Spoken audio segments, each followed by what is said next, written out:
आपका Ratangarh times news में मैं हूं राशि। आइए खबरों की ओर बढ़ेंगे। गृह मंत्री डॉक्टर नरोत्तम मिश्रा का बयान सामने आया है। उन्होंने कहा कि दवाओं की कालाबाजारी हो रही है। ऑक्सीमीटर महंगे बिकने पर पुलिस सख्त कार्रवाई करेगी। कीमत से ज्यादा बेचने पर रासुका के तहत कार्रवाई होगी। सैनिटाइजर हो चाहे दवाइयां, इसमें सभी शामिल होगा। उन्होंने कहा कि निजी अस्पतालों की लूटमार पर भी कार्रवाई की जाएगी। जिन अस्पतालों के खिलाफ कार्रवाई होगी और उन अस्पताल संचालकों के खिलाफ सख्त कार्रवाई होगी। कमलनाथ के आरोप पर बयान किया कि कमलनाथ चाहते हैं तो सवाल पर ही बवाल हो जाए। कहीं भी कमलनाथ निकल कर नहीं गए, खुद कहीं भी कोई व्यवस्था कराई नहीं और सरकार से पूछते हैं कि सरकार आंकड़े छिपा रही है। 45,000 नए रेमडेसिविर इंजेक्शन प्राप्त हो चुके हैं। उन्होंने कहा कि बंगाल में जीत के जश्न पर हिंसा की जा रही है। जो लोग चुनाव में नाटक नौटंकी कर चुनाव जीते और परिणाम आते ही व्हील चेयर से ममता खड़ी हो गई, उनकी मूल प्रवृत्ति हिंसा है। वो चाहते हैं कि सवाल पर ही बवाल हो जाए। वो इसलिए संभव नहीं है कि मुख्यमंत्री खुद लगे हुए हैं रात दिन 16-16, 18-18 घंटे काम करते हैं। मंत्री लगातार प्रवास कर रहे हैं, अधिकारी हमारे लगातार चिंता कर रहे हैं। आज हम ऑक्सीजन के क्षेत्र में हम सरप्लस हो गए। आज कहीं भी हाहाकार की स्थिति नहीं है। केसों के मामले में अब हमारी पूरी साइकिल बन गई है, चेन बन गई है। जितने केस आज निकल के आ रहे हैं 12,000 कुछ, तो हमारे 11,700 कुछ वापस डिस्चार्ज होके भी लगातार उतने ही केस जा रहे हैं और भयावहता समाप्त हो गई है। पॉजिटिविटी रेट हमारी 85% के ऊपर चली गई है। आज हमारे जो 27 अप्रैल में एक्टिव केस जो थे वो 94,276 थे। आज 4 मई आते आते तक घट गई, 86,000 रह गए हैं। ये अपने आप में एक आंकड़ा है।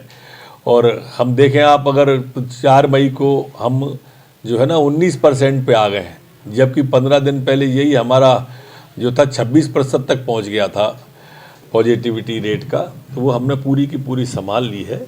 कल 66,000 हमने टेस्ट मध्य प्रदेश के अंदर किए हैं, जो अपने आप में रिकॉर्ड है मध्य प्रदेश के अंदर में।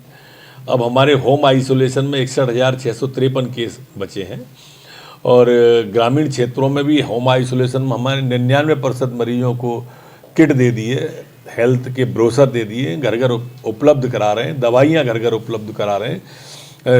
45,000 रेमडेसिविर इंजेक्शन हमने 24 घंटे में नए प्राप्त किए हैं प्रदेश के लिए कि कोई भी दिक्कत किसी को नहीं आ जाए। 1,89,700 इंजेक्शन हम अभी तक खरीद के इनकी आपूर्ति बढ़ाने के लिए जा रहे हैं कि किसी को कोई इस तरह की दिक्कत ना आ जाए। आज प्रदेश को 497.8 मैट्रिक टन ऑक्सीजन प्राप्त होने की पूरी संभावना है, जो आज हमारे मध्य प्रदेश के अंदर आ जाएगी। सभी, मैंने कल भी कहा था, आज भी कह रहा हूँ कि ये जो लूटमार मचाई हुई है, इन सब पे कार्रवाई होगी। कल मैंने बताया था, उसके बाद 2 अस्पतालों पर हमने तत्काल कार्रवाई भी कर दी है। अब हम पूरे मध्य प्रदेश के अंदर ऐसे अस्पताल जिनकी शिकायतें आएंगी, इसलिए मैंने कहा कि हर थाने में शिकायत करो, तत्काल कार्रवाई के लिए बोले। एम्बुलेंस वाले, दवाइयों वाले दुगने चौगने 8 गुने तक अगर दाम वसूलते हैं, मध्य प्रदेश में ऐसा नहीं चलने वाला, किसी को नहीं बख्शने वाले। निश्चित रूप से बंगाल में जीत की स्थिति देखिए कि ये लोग जीत का जश्न जब कार्यालय को जलाकर, दुकानों को जलाकर, आदमियों को जलाकर मना रहे हैं एक प्रदेश की जीत का जश्न। इससे इनकी मानसिकता समझो।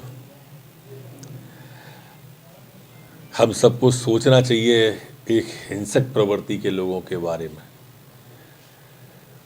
पूरे देश को विचार करना चाहिए ऐसे लोगों को जो चुनाव में नाटक नौटंकी करके, झूठ बोलकर, फरेब खोल के जीत जाते हैं। उनके बाद उनका असली चेहरा आता है। व्हील चेयर पे पूरे चुनाव पे घूमती रही, परिणाम आया तो खड़ी हो गई, फिर टांग टूटी नहीं थी, फिर कोई पलस्तर नहीं था।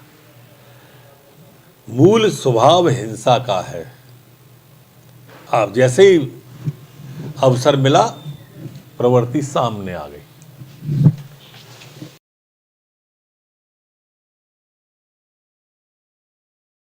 फिलहाल के लिए इस बुलेटिन में इतना ही। और भी खबरों की अपडेट्स के लिए आप बने रहिए रतनगढ़ टाइम्स न्यूज के साथ। नमस्कार।